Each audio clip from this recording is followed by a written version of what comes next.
नमस्कार। आज अखिल भारतीय विद्यार्थी परिषद के जयपुर प्रांत के पत्रकार परिषद में आप सभी का हार्दिक स्वागत है, अभिनंदन है।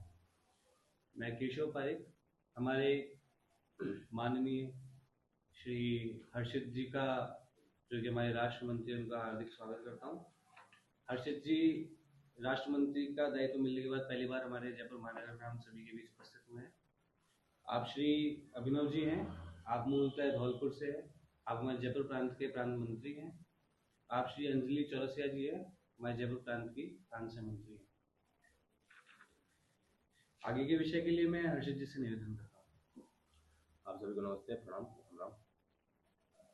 हम सभी को ध्यान में है कि हमारा राष्ट्रीय अधिवेशन उत्तराखंड के देहरादून में 28 से 30 नवंबर के मध्य हुआ था। 3 दिवसीय अधिवेशन उत्तराखंड में जो देहरादून में परेड ग्राउंड है वहाँ पर हुआ। उस परेड ग्राउंड में कुल भारत से 1211 प्रतिनिधि उपस्थित हुए। पूरे भारत के प्रतिनिधि उपस्थित हुए। उन्होंने अपनी जो सांस्कृतिक जो परिधान है, जो वेशभूषा है, उनको पहनकर और वो इतने दिन वहाँ पर उसमें रुके। साथ में जो हमने पूरा सभागार जो बनाया था वो जनरल बिपिन रावत जो हमारे पूरे सीडीएस के पूर्व उनके नाम पर वो सभागार था। और जो पूरा नगर जो बसाया था वो भगवान बिरसा मुंडा नगर के रूप में बसाया था। तो इस प्रकार ये पूरा रहा अधिवेशन। हमारे एक प्रदर्शनी कक्ष बनाया गया जिसमें रानी अब्बक्का देवी जो है प्रदर्शनी कक्ष के रूप में बनाया गया। तो उसमें पूरा हमारे जो शोर, जितने भी हमारे जो क्रांतिकारी थे, ये वर्तमान में जो स्वतंत्रता सेनानी जो थे, उन लोगों का पूरा उसमें प्रदर्शनी बताया गया।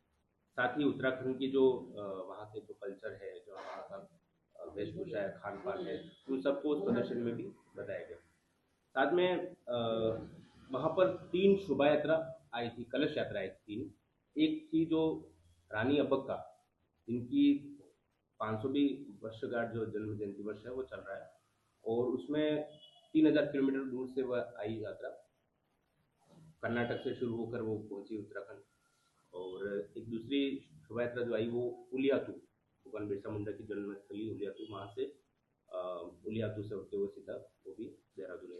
ऐसे ही तीसरी एक शोभा कलश यात्रा जो आई वो गुरु तेज बहादुर जी है, उनकी 300वीं वर्षगांठ है, उसको लेकर शोभा यात्रा निकली, वो वहाँ पर पहुंचे। तो इस प्रकार 3 यात्राएं वहाँ पर पहुंची, जो भारत के जो स्वाभिमान को जो जगाने वाले जो हमारे क्रांतिकारी महापुरुष है, उनकी वो यात्रा थी, ताकि आने वाली हमारी जो पीढ़ी है वो देख सके किस प्रकार इन लोगों ने हमारे जो है अपना त्याग बलिदान दिया अपने इस देश और समाज के लिए। इस प्रकार एक तो हमारी यात्रा रही थी। साथ में वहाँ पर हमारे प्रस्ताव पारित हुए, जो आगामी वर्ष पर हम लोग जो गतिविधि करने वाले, जो कार्यक्रम करने वाले हैं, जिन विषयों को लेकर हम लोग काम कर रहे हैं, उन पर लेकर हम लोगों ने प्रस्ताव पारित किए। पहला राष्ट्रीय कार्यकारिणी बैठक भी हुई थी वहाँ पहले, तो उसमें समाज परिवर्तन का वाहक बने युवा, इस प्रकार से प्रस्ताव वहाँ पारित किया, जिसमें हम सभी को ध्यान में संघ का शताब्दी वर्ष भी चल रहा है। तो संघ के शताब्दी वर्ष में कुछ ऐसे विषय है जो कुटुंब प्रबोधन, पंच परिवर्तन का आपको ध्यान में ही होगा, जिसको कुटुंब प्रबोधन, सामाजिक समरसता, पर्यावरण, नागरिक कर्तव्य, इस प्रकार से ये जो 5 विषय हैं उनको लेकर जो काम चल रहा है, तो उसमें विद्यार्थियों की क्या भूमिका रहे और विद्यार्थी परिषद क्या योगदान दे सकता है, उसको लेकर हम लोगों ने प्रस्ताव उसमें पारित किया कि आज के समय में परिवार की क्या स्थिति है।